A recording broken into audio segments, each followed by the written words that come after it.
Okay, if you've seen my review to the original Ghostbusters, you would know that once I seen the trailers to this Ghostbusters, the reboot, that I was prepared to hate this movie. How well did this movie do it? Let's get into this. In all honesty, this movie was two movies. The first 45 minutes of this movie, it was pretty bad. There was bad jokes, none of the jokes were landing. It was like this movie was written by two different people, or whoever wrote this just got better over time. The opening story to this movie was very creepy. It was pretty scary. That's a story that I would have wanted to see in an actual horror film. So right away in this movie, years ago before this movie, Melissa McCarthy and Kristen Wiig, who is Abby and Aaron, they wrote a book about paranormal and ghosts many years ago. In the trailer for this movie, you would know that Leslie Jones worked for the train station, the train company, whatever you want to call it. And Kate McKinnon, she works at a high school with Melissa McCarthy. The first 10 to 15 minutes, the humor it just doesn't land for this movie. It's a lot of fart jokes, a lot of crap jokes. That's what you get in the first 15 to 20 minutes in this movie. And as always, I'm honest in my reviews. And guys, in the first 30 minutes of this movie, I thought this was being a spoof.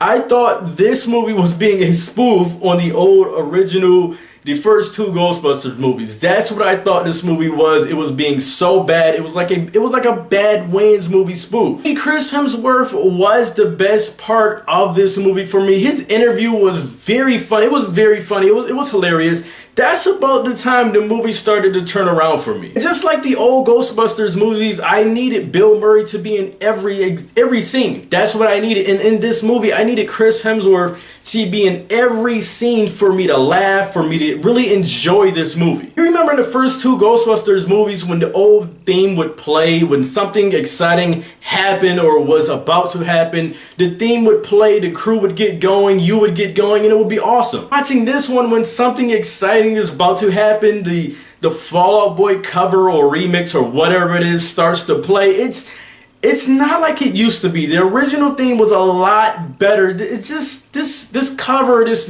remix or whatever this new version of the theme is, it just lacks for me. I'm gonna say that Patty Leslie Jones has the best weapon out of all the women, out of all the characters in this movie, but Kate McKinnon, she has the best scene in this entire movie. I found something weird with some of the scenes in this movie. It seemed like some of the scenes were edited where they were cut when they were not supposed to be cut. Just something I think I picked up on. Those of us that watched the old Ghostbusters movies, we knew that when a new Ghostbusters movie would come out, the special effects would be great, and this movie definitely delivers on special effects. The special effects in this movie was really good. I'll say that if you're a fan of the old Ghostbusters, the first two, if you're a little bit older, you may not like this. This may not be for you. This is definitely for a younger crowd. This is Dear Ghostbusters.